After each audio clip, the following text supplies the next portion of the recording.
2026년이 시작되어지고 어떤 하루를 보내고 계신가요? 우리가 2026년 첫 주간을 지내면요, 우리 다시 한번 이 자리에 모였습니다. 지나간 시간에는 우리의 삶에 새 일을 행하시는 하나님의 능력에 대해서 이 똑같은 본문을 가지고 새해 첫날 첫 예배를 드렸던 시간이 있었습니다. 오늘은요, 한 걸음 더 깊이 들어가고자 합니다. 이 본문을 통해서요, 2026년 우리가 어떤 삶을 살 것인가, 또한 2026년 우리 교회 표어가요, 이 앞에 나와 있는 것처럼 새 일을 행하시는 하나님과 함께라는 이 표어를 가지고, 또한 이사야 43장 18절에서부터 19절의 말씀을 붙들고 우리가 2026년을 살아내는 그런 삶을 살고자 합니다. 우리의 인생에서 하나님의 사건보다 더 중요한 것이 있다면 바로 그것이 하나님 본인 자신이라는 겁니다. 인생은 흔히 여행에 비유합니다. 여러분들의 인생의 여행에서 여러분들은 어떤 여행을 지금 즐기고 계신가요? 여행이 즐거운 사람도 있고 여행이 고단한 사람도 있고 여행을 포기하고 싶은 사람도 분명히 있습니다. 그래도 가장 중요한 것이, 여행에서 가장 중요한 것이 무엇이냐라고 한다면 목적지, 경비 이런 것보다도 가장 중요한 것은 누구와 함께 하느냐가 중요하지 않겠습니까? 근데 그 누구와 함께 하느냐가 누구냐가 되게 중요한데요. 그게 가족이 아닐 수도 있잖아요. 그죠? 그래서 요즘은 부모님들이랑 여행을 가면 10계명이 있대요. 뭐뭐 하지 않기로 다짐하는, 같이 가족들이랑 갈 때.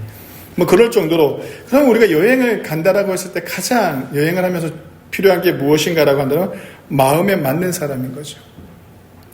마음에 맞지 않으면요, 그 여행은 어딜 가나 힘들고 고역이 됩니다. 거친 광야를 지나도요, 마음이 맞는 사람이 함께 있으면요, 그곳은 힘이 되고 추억이 될 수가 있습니다. 하지만 아무리 화려한 호텔과 아무리 좋은 곳에 가도요, 마음이 맞지 않는 사람과 함께 가면 거기는 어떻게 된 거예요? 생지옥이 될 수도 있다라고 이렇게 이야기를 합니다. 2006년이라는 낯선 길 앞에서요, 우리는 어떤 여행을 시작하고자 합니까? 하나님은 오늘 본문을 통해서 이렇게 말씀해 주십니다. 단순히 우리 앞에 문제를 해결해 주는 것을 넘어서 내가 너와 함께 하겠다라고 이렇게 말씀하고 있는 것이죠. 그러니까 동행의 선언이라고 할 수가 있습니다. 새 일을 행하시는 하나님과 함께. 우리가 2026년 누구와 함께 하겠습니까? 라고 묻는다면 우리 그리스도인들이라면 누구나 그렇게 말씀을 할 수 있죠. 하나님과 함께. 오늘 우리는 이사야 말씀을 중심으로 하나님과 함께하는 삶이 주는 참된 축복과 그의 영적인 원리를 함께 나누고자 합니다. 하나님과 함께 걷기 위해 가장 먼저 선행되어야 될 단계가 무엇이 있느냐면, 오늘 우리가 본 본문 18절에 이렇게 말씀하고 있죠. 이전 일을 기억하지 말며 옛날 일을 생각하지 않는 것을 이야기합니다. 그러니까 하나님과 동행하는 이 2026년의 삶을 가로막는 것이 무엇인가라고 이야기하면 사단의 계략이나 이런 것들이 우리에게 올 것 같은데, 그것이 아니라 뭐로부터 벌어져야 되냐면, 성경은 우리의 과거를 잊으라고 명령하고 있는 것입니다. 여기서 기억하지 말라라는 것은 뇌의 기능을 정지시키라는 말이 아닙니다. 과거의 실패 혹은 과거의 영광에 사로잡혀 있다면 그 모든 것을 어떻게 해라? 잊어버려라 라고 이렇게 말씀하고 있는 것이죠. 오늘 내 곁에 계신 하나님을 보지 못하는 상태를 경계하라는 겁니다. 그러니까 너무 고단하고 너무 힘들어서 하나님이 없는 것처럼 살아가지 말라는 것이고, 내가 너무 잘 돼서 부도 누리고 자식들도 잘 되고 모든 게 생각했던 것대로 잘 풀리다 보니까 또 하나님이 없는 것처럼 사는 사람들이 있다라는 것이죠. 근데 가장 문제가 되는 건 뭐냐면, 힘들고 어려우면 하나님을 그나마 찾는데 내가 잘 되면 어때요? 내가 잘나서 잘 되는 줄 알고 하나님을 멀리하는 사람들을 더 많이 보기도 합니다. 우리가 하나님과 손을 잡으려면 우리의 손에 꽉 쥐고 있는 과거의 보따리를 내려놓아야 됩니다. 그것이 2025년의 성공이었든 2025년에 그것이 좌절과 슬픔과 고통이었든, 이제 그것이 우리를 붙들지 못하도록 그것을 다 내려놓을 수 있어야 된다는 겁니다. 오늘 본문 18절에서 하나님은 이전의 일을 기억하지 말라라고 분명히 말씀하고 있습니다. 이 말씀의 영적 의미를 사도 바울은 빌립보서 3장 13절에서요, 자신의 인생을 가지고 이렇게 고백을 합니다. 빌립보서 3장 14절입니다. 제가 읽어드리겠습니다. 형제들아, 나는 아직 내가 잡은 줄로 여기지 아니하고 오직 한 일, 즉 뒤에 있는 것은 잊어버리고 앞에 있는 것을 잡으려고 표대를 향하여 달려가노라 라고 이렇게 고백을 합니다. 바울이 하나님과 동행할 수 있었던 비결은 무엇입니까? 라고 이렇게 묻는다라면 그가 어제의 삶은, 바울의 어제의 삶은요, 박해자였습니다. 어떤 박해? 그리스도인들을 박해했던 박해자였죠. 그리고 바울은요, 유능한 사람이었습니다. 그 바울은요, 어제의 박해자, 자기가 하나님 앞에서 크게 잘못했던 것, 그리고 하나님 앞에서 또 자기가 너무나도 잘난 삶을 살았던 것, 이 모든 것을 다 내려놓고 지금 여기, 오늘 이 순간 주님을 붙잡는 그 신앙의 고백을 하는 것이라고 할 수 있습니다. 바울이 말하는 잊어버림은요, 단순히 기억력이 감퇴된 상태를 말하는 것이 아니라 여기서 잊어버리다라는 것은 무엇을 의미하느냐면 의도적으로 무시하다라는 겁니다. 기억하지 말라. 내가 다 잊어버리고, 바울이 고백한 거, 하나님께서 오늘 이사야 43장을 통해서 우리에게 이야기하시는 것처럼 잊어버리라는 것과 기억하지 말라는 것, 이것의 의미는 어떤 의미를 가지고 있냐면 의무적으로 무시하라는 겁니다. 더 이상 영향력을 주지 못하게 가치를 두지 말라는 것이죠. 그러니까 내가 2025년 살아왔던 모든 삶의 가치를 두지 말라는 겁니다. 힘들었나요? 잘 안 풀렸나요? 후회되는 것들이 있나요? 저도 마찬가지죠. 저도 후회되는 게 있고 잘 안 풀리는 게 있고 너무나도 많은 일들이 잘 풀리지 않아요. 새해 첫날이 됐을 때 수도가 터지고 우리 내 마음 같지 않지요. 그러니까 모든 것이 다 내 마음 같지 않은 이런 상황 속에서 오늘 성경이 말하는 것은 잊어버리라는 것은 무엇이면 의도적으로 무시하라는 겁니다. 과거에 좋았던 거, 과거에 나빴던 거 다 무시하라는 것이죠. 내 삶의 2025년이 더 이상 영향력을 행사하지 못하도록 어떻게 하라는 거예요? 거기에다가 의미를 부여하지도 말고 가치도 두지 말라는 겁니다.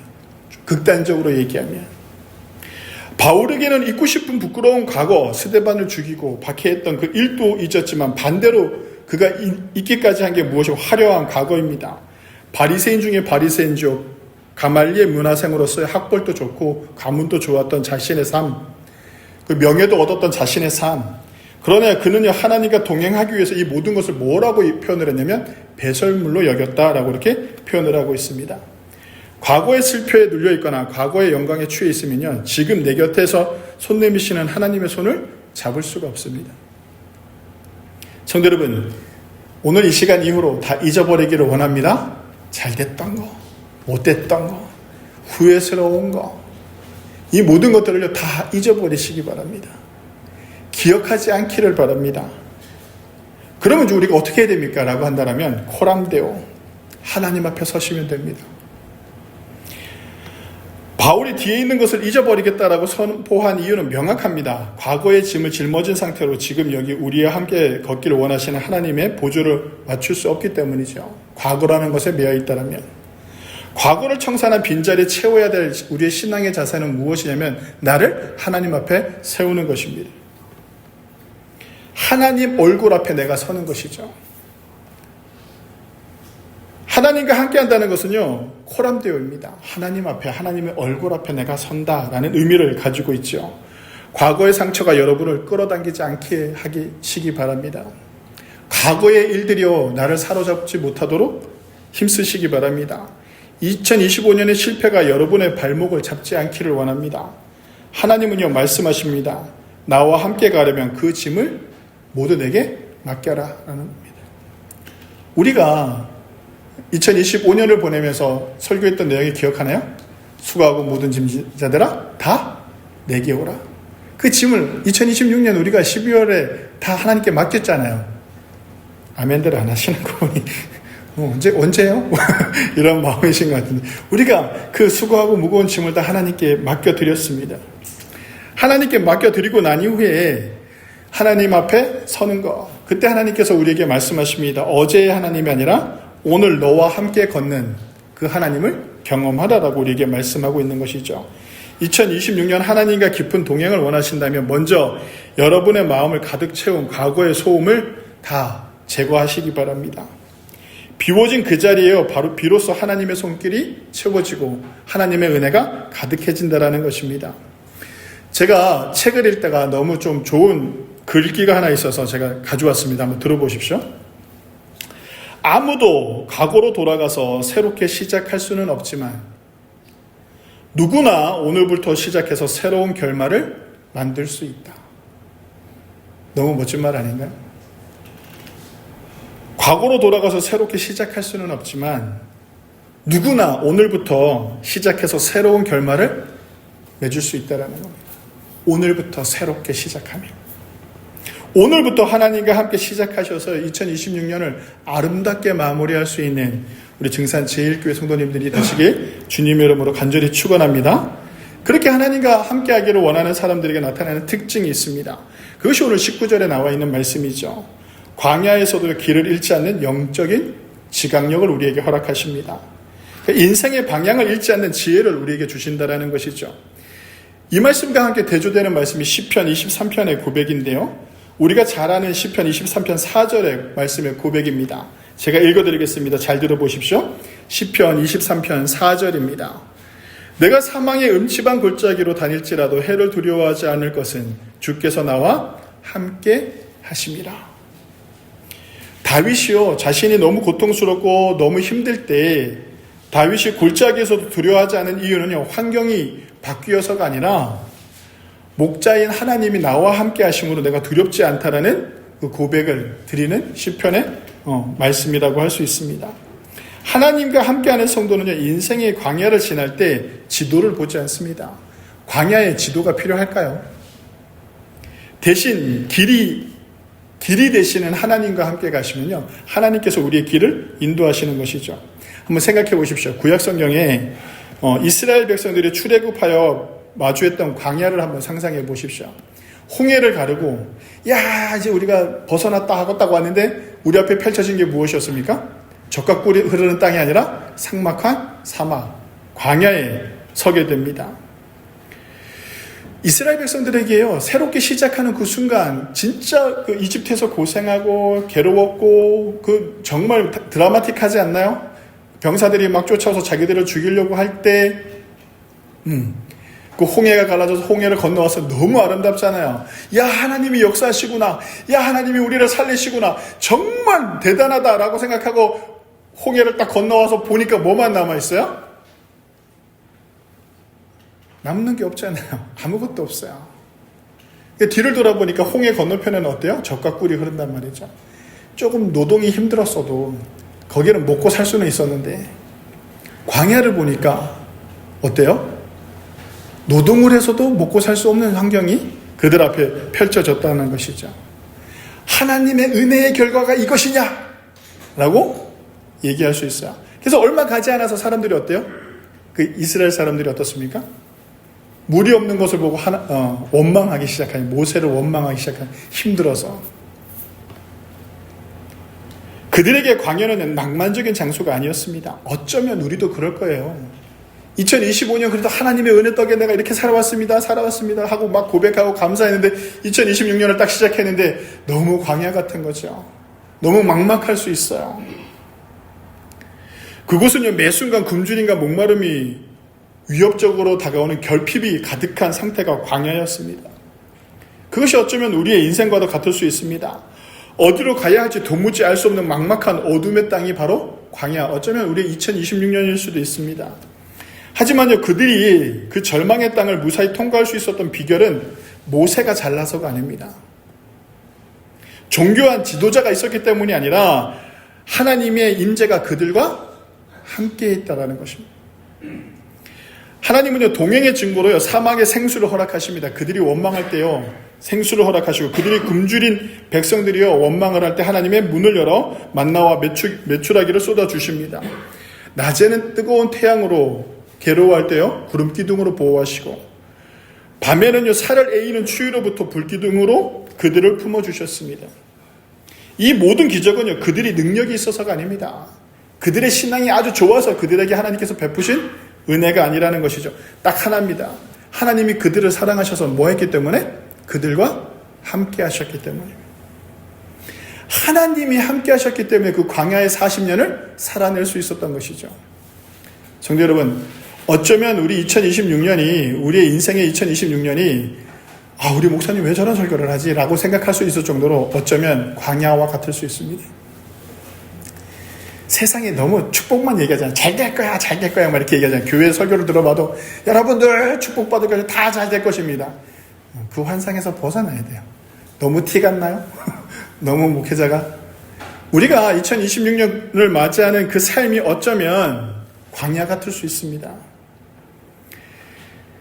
이 광야 같은 이 우리 2026년이 우리에게 다가온다 할지라도 우리가 두렵거나 슬프거나 괴로워하지 않는 이유는 딱 하나입니다. 무엇이기 때문에? 하나님이 나와 함께 하신다는 그 확신, 그 믿음 때문이죠. 모세는요, 하나님의 능력을 상징하는 지팡이가 있습니다.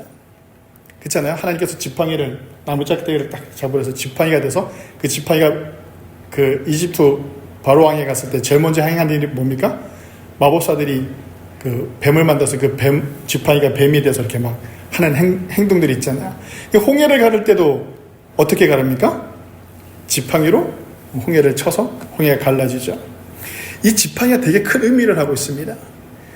모세가 지팡이를 집에 두고 오거나 모세가 지팡이를 뒤에다 놓고 지가 앞에서 걸었다면 하나님의 능력은 나타나지 않았을 것입니다. 하나님의 능력을 상징하는 그 지팡이, 하나님보다 앞서지 않는 것, 하나님의 생각보다 앞서지 않는 것, 그것이 하나님과 함께하는 삶이라고 할 수 있습니다. 우리의 삶에 그러면 모세와 같은 지팡이가 무엇입니까? 라고 묻는다면 그것이 바로 말씀입니다. 말씀을 뒤에 제껴놓고 말씀을 저쪽 옆에다가 두고 살아가면요, 그곳에 하나님의 능력이 임하기가 힘들다라는 겁니다. 하나님이 우리와 함께 하신다는 신앙의 고백을 담아 지팡이를 바다 위에 모세가 던진 것처럼 우리가 그 말씀을 들고 세상 속으로 뛰어들어야 되는 것이죠. 지팡이를 앞세웠다는 것은요, 자신의 한계를 인정했다라는 겁니다. 하나님의 일하심을요, 가장 먼저 선포하고 받아들였다라는 것이죠. 성도 여러분, 나의 능력으로 할 수 있는 일이 아무것도 없습니다. 광야에서요, 인간이 할 수 있는 일이라고는 아무것도 없습니다. 성도 여러분, 2026년이라는 광야가 두려울 수도 있습니다. 내 경험이라는 낡은 지도를 보며 한숨 짓고 2026년을 맞이할 수도 있습니다. 할 게 없다. 내가 해온 게 없다. 라는 생각으로 2026년이 막막해질 수도 있습니다. 하나님의 지팡이를 앞세워 나의 능력이 아니라 하나님의 임재를 내 인생의 가장 앞자리에 두는 그런 신앙을 여러분들이 살아내시기 바랍니다. 성도 여러분, 하나님과 함께 한다는 것, 하나님의 능력을 믿고 따라간다는 것, 하나님의 말씀 앞에 내가 바로 서는 것, 코람되어 하나님의 말씀 앞에 서는 것입니다. 말씀을 붙들고 살아가는 저와 여러분들이 되시기를 바랍니다. 그래서 우리의 삶에 그 광야 같은 인생에 하나님께서 길을 내시고 그 광야 같은 삶에 하나님께서 우리를 인도하시는 그 놀라운 은혜를 2026년 누리시는 저와 여러분들이 되시길 바랍니다. 성도 여러분, 저는 여러분들에게 그렇게 말을 할 수가 없습니다. 잘 될 것입니다. 축복받을 것입니다. 모든 게 잘 풀릴 것입니다. 저는 이렇게 여러분들에게 말할 자신이 없습니다. 제가 여러분들에게 말할 수 있는 것은 여러분들의 인생이 고단할 것입니다. 육신은 더 약해질 것이고 마음은 더 외로울 것이고 삶의 환경은 더 나아지지 않을 수도 있습니다. 어쩌면 여러분들의 삶이 광야와 같은 삶일 수 있습니다. 걱정하지 마십시오. 하나님과 함께 한다면 그 길을 만드시는, 은혜를 주시는, 보호하시는 그 하나님을 경험하며 살아낼 수 있다는 것을 꼭 믿으시는 저와 여러분들이 되시기를 바랍니다. 그리고 하나님과 함께하는 삶의 또 다른 축복은 환경을 초월하는 하늘의 자원을 경험하게 된다는 것입니다. 반드시 내가 광야의 길을 내며 사막에 강을 내리니 라고 이렇게 하나님께서 선포하십니다. 인간은요, 환경의 지배를 받습니다. 사막에 있으면 목이 마르고 광야에 있으면 외롭습니다. 이것이 세상의 논리입니다. 2026년 우리는 물질적으로 목마를 것입니다. 사람을 향한 목마름도 있을 것이고 외로울 것입니다. 이것이 세상의 논리입니다. 이것은 누구에게나 찾아오는 것이죠. 하지만 하나님과 함께하는 자에게는 환경의 논리를 뛰어넘는 은혜의 논리가 임하게 되어 있습니다. 예레미야 17장 7절에서부터 8절 말씀인데요. 제가 읽어드리겠습니다. 예레미야 17장 7절에서부터 8절 말씀입니다. 여호와를 의지하며 여호와를 의뢰하는 그 사람은 복을 받을 것이라. 그늘 물가에 심겨진 나무가 그 뿌리를 강변에 뻗치고 더위가 올지라도 두려워하지 아니하며 그 잎이 청정하며 라고 이렇게 말씀하고 있습니다. 나무가요, 가뭄을 이기는 비결은요, 비가 오기 때문이 아니라 뿌리가요, 어디에 닿아 있다? 강변에 닿아 있다라고 이렇게 성경은 말씀하고 있죠. 하나님과 함께 한다는 것이 바로 이런 것입니다. 우리의 인생의 깊은 뿌리가 어디로 향해 있어야 된다? 하나님에게로. 하나님과 함께 한다는 것은요, 우리의 인생의 뿌리를 하나님의 생수에 내리는 것입니다. 그렇게 내리게 되면 어떻게 하냐면 우리의 사막과 같고 광야와 같은 곳에 뭐요? 길을 내시고 강을 내시는 그 은혜를 경험하게 될 것입니다.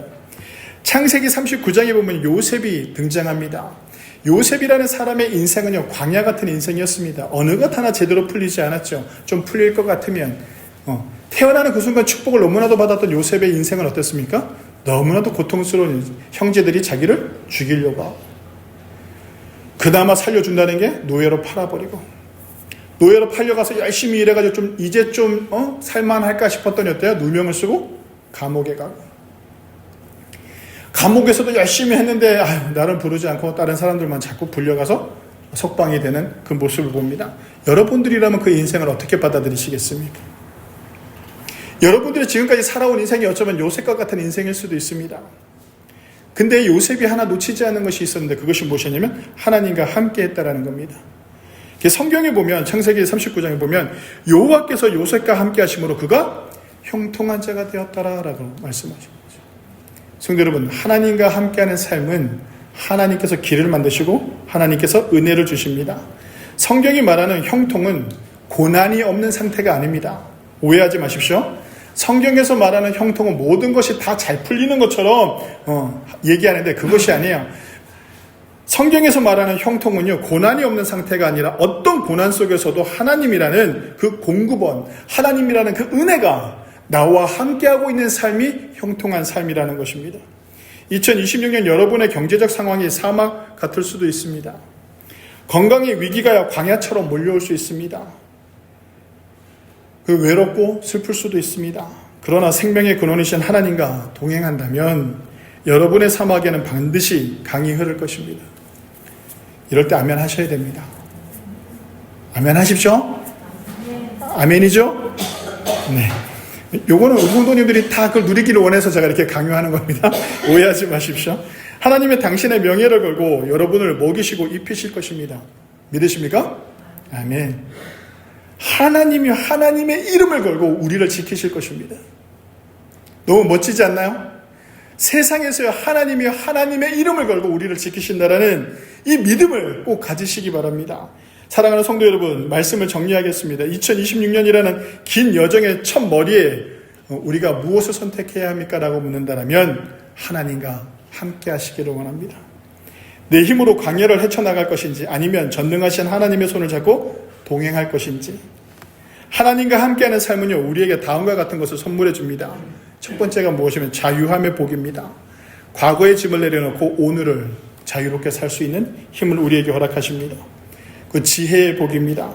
광야 같은 세상에서 명확한 방향을 우리에게 보여주는 것이죠. 그리고 하나님과 함께하는 삶의 마지막으로는 공급의 복을 누리게 됩니다. 사막 한가운데서도 마르지 않는 생수를 마시게 하며 형통의 삶을 살아가게 하신다라는 겁니다.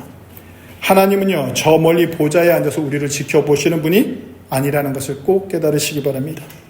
오늘 우리 곁에, 지금 내 옆에, 지금 내 안에 나와 함께 숨쉬며 우리의 눈물을 닦아주시고 우리의 무거운 짐을 대신 져주시는 분이 하나님이라는 것을 꼭 기억하셔서 2026년 한 해 동안 다른 어떤 복보다 내가 하나님과 함께 하겠노라 하는 그 신앙의 고백으로 2026년의 삶을 잘 살아내는 저와 여러분들이 되시기를 바랍니다. 우리 시간 다 함께 말씀을 마치고 전에 함께 우리가 읽은 본문을 읽고 마치고자 합니다. 우리 다시 한번 보겠습니다. 이사야 43장 18절에서부터 19도입니다. 시작. 너희는 이전 일을 기억하지 말며 옛날 일을 생각하지 말라. 보라, 내가 새 일을 행하리니 이제 나타낼 것이라. 너희가 그것을 알지 못하겠느냐? 반드시 내가 광야의 길을 사막의 강을 내리니. 아멘. 올해 2026년 오늘 우리가 본 본문 이사야 말씀처럼 새 일을 행하시는 하나님과 함께라는 표 아래 하나님께 전적으로 우리의 삶을 의지하고 하나님과 동행하는 그런 귀한 삶 속에서 어쩌면 26년 광야 같은 우리의 삶이 될지라도 하나님께서 길을 만드시고 하나님께서 함께 하시는 그 형통의 은혜를 누리시는 증산 제1교회 성도님들이 되시길 주님의 이름으로 간절히 축원합니다. 기도하시겠습니다.